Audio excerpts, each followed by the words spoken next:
I'm going to touch on all the different kidney disease stages because we got people from all across Canada on all different levels in their kidney journey. So right now I'm going to touch on stage 3 and 4. So anything less than 60% GFR or kidney function and anything above 15%. The biggest thing in this group is prevention. Prevention is key. And now in the last 7 years, we've had some wonderful studies come out.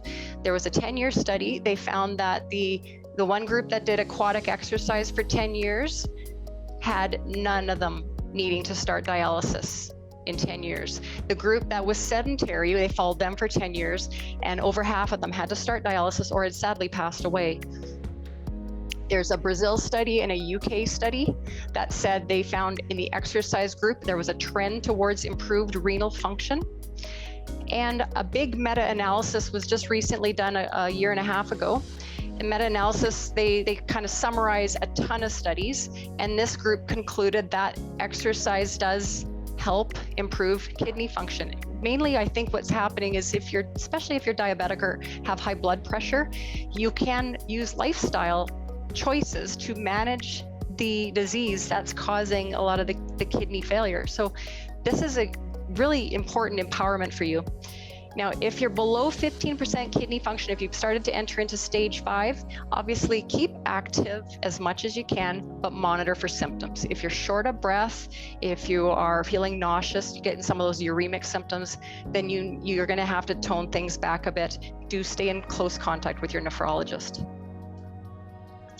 Dialysis patients. Now we got hemodialysis and we got peritoneal dialysis. I'm going to break those two up. So if you're on hemodialysis, in Canada right now, there are wonderful intradialytic exercise programs in Winnipeg, Calgary, Edmonton. I know a lot of nurses have been leading these kind of programs, and they're sprinkled throughout the country. We know it's time well wasted, time well spent. I like to joke about that. It's safe, it's monitored while you're on dialysis. We can monitor your blood pressures.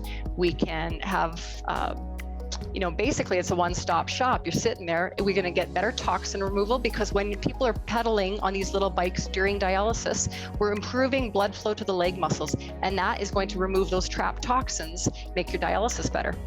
I have patients over the years who've commented on improved stamina. They got better leg strength, their energy is better. And find that the little bit of energy they get from the biking on dialysis helps them do more on their non-dialysis days.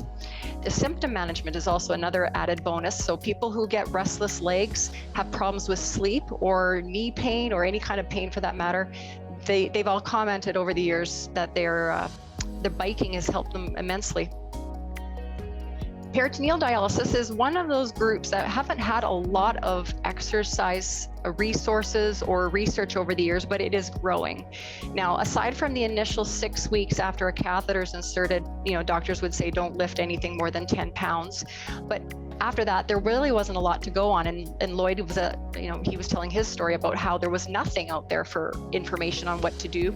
So, things have changed. Now, we now know that a little bit of exercise, gradual and progressive, as long as it's gradual, is excellent. And we want people to focus on core stability. So the transverse abdominal muscles that support that peritoneal fluid will really help also support your low back.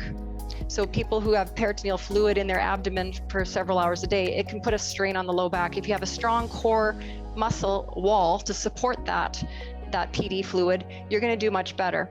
We also find that proper breathing, if you're doing activities or even if you're having a bowel movement and you're grunting, that puts a lot of intra-abdominal pressure on your core.